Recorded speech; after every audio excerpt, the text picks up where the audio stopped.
Somewhere in the desert between Phoenix and Flagstaff, Arizona, is an experimental city.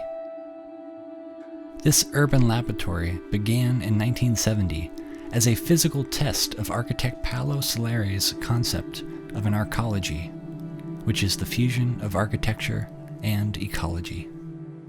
The whole point of Arcosanti is to build a dense three-dimensional urban form to serve humans and to help with their evolutionary development, while at the same time respecting nature and shrinking the human footprint to allow for a really broad nature footprint. One of the things that I've always thought about is that our current system, we have like islands of nature, and it's often a golf course or something that's been heavily interpreted, in a sea of development. And what we really need are islands of development in a sea of nature.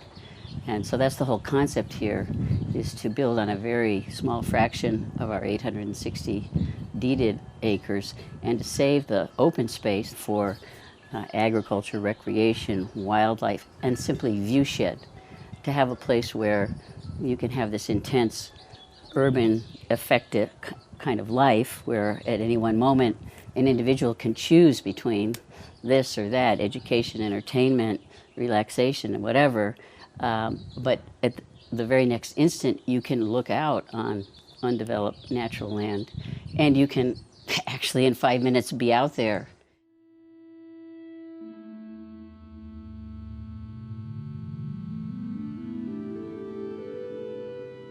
Well, I have the great privilege of having been here working with Arcosanti since 1970.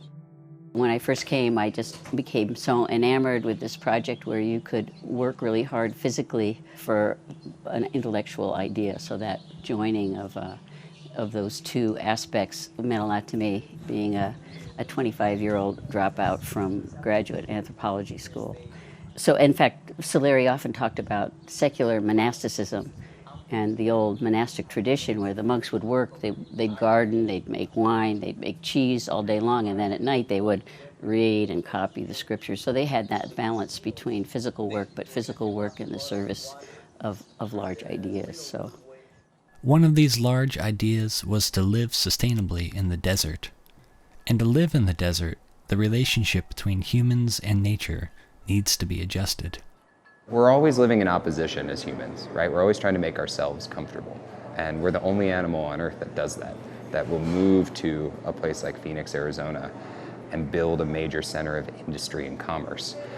Every other mammal that is not wildly adapted to live in the desert would land in Phoenix and get the heck out because there's no food, there's no water, there's no shade, and everything's trying to kill you. But humans instead have built a city, which the county of Maricopa County is now the 5th largest county in the country. That's an astounding number of people living in a place with very few resources. So I think one of our primary strengths is adaptability. It's understanding that it's not always nature's job to bend to our will. Why should we live in a house in the desert that's 72 degrees during the summertime?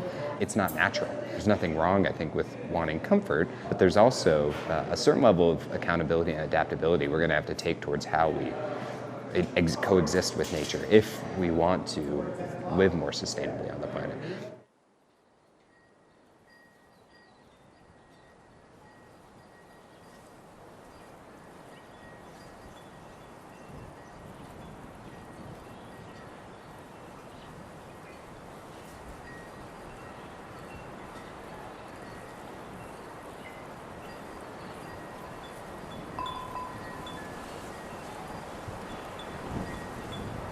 Arcosanti was originally planned to house a population of 1,500, but has only ever contained about 160 full-time residents and guests.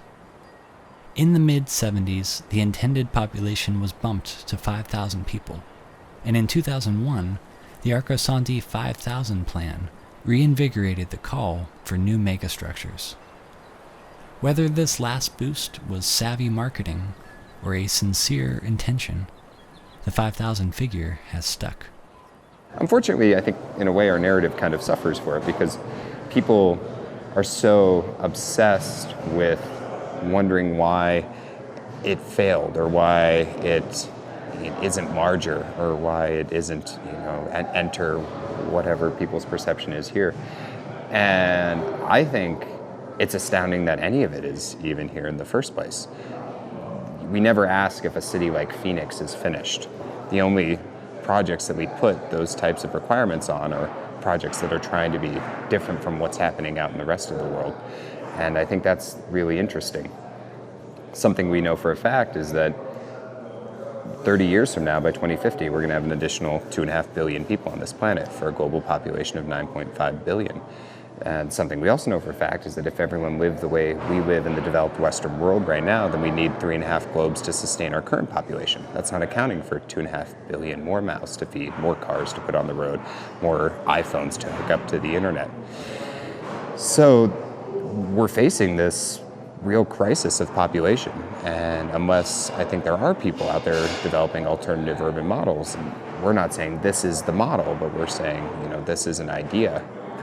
What are the other ideas? We should be trying things because if equity is one of our core values as a species, then we need to be exploring systems that have more equity in them than our existing urban environments. So that's why I'm passionate about this work and why I think a lot of people who resonate with the project do, because they on some level understand that what we're doing is fundamentally unsustainable and that an alternative needs to be found.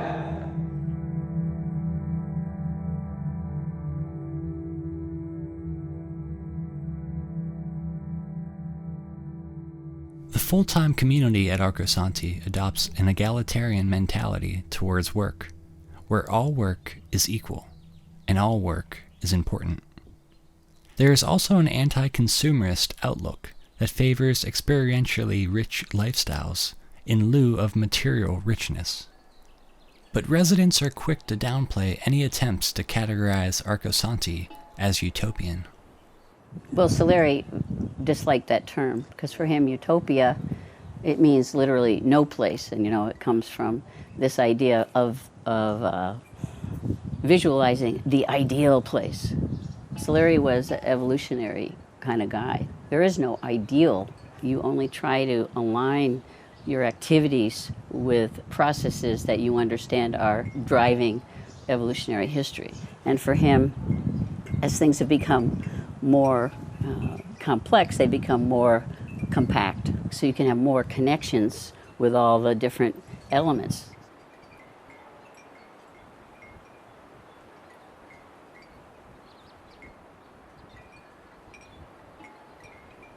He stumbled onto the bells and to craft work as a way to support himself as opposed to using architecture because it was something he could control, but it was also grounded. It was that wonderful working with his hands, physical work, that could give him an income so that he could be free to do his thinking and planning, etc.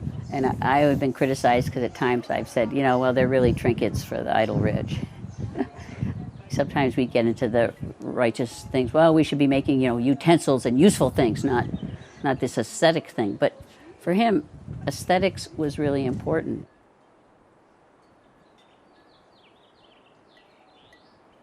There is this really interesting thing happening with these communities right now, which is that there is a generation that is aging out of the ability to steward them and a generation that's coming into the desire to. And the transition of stewardship from one generation to the next, some places are going to succeed and some places are inevitably going to fail at that. So my understanding of Saleri as a person was that he was charismatic and charming and interesting and intelligent and all of the things that you would associate with someone who had a narcissistic personality disorder. Right. So he's very humanly frail kind of guy who, and so many artists and powerful people, they become, or they have an arrogant, narcissistic side that drives them. And I think that's the way I can look, at his bad behavior within his own family. So he always, appreciated women, and so many men appreciate women. So that's not the kind of sin that breaking family expectations of trust is. So. In 2017, Saleri's daughter, Daniela Saleri, published an article disclosing that her father had sexually abused her throughout her youth. The article presents a nuanced analysis of the internal and external pressures surrounding the disclosure of abuse and the detrimental impacts of suppressing trauma. She writes, "Abuse damages the victim, but it is also profoundly antisocial.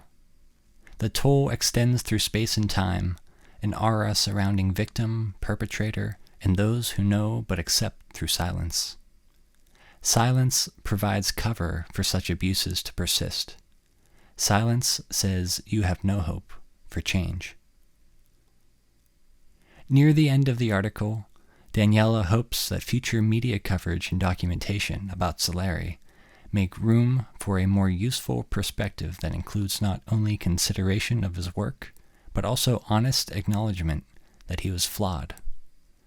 That work will have to stand on its own and not be seen as an inseparable part of Saleri as a person, including his best and worst behaviors. That's one of our challenges now, is how do we separate the good things that he did and then the good things that he inspired so many people to do from his bad behavior. To be a visionary does not necessitate that you are also an asshole, right? We know, at least at this point in history, that you can be a visionary and be a really, kind, thoughtful person. It's maybe too black and white to say Saleri was not. He was he was a human, like any of us.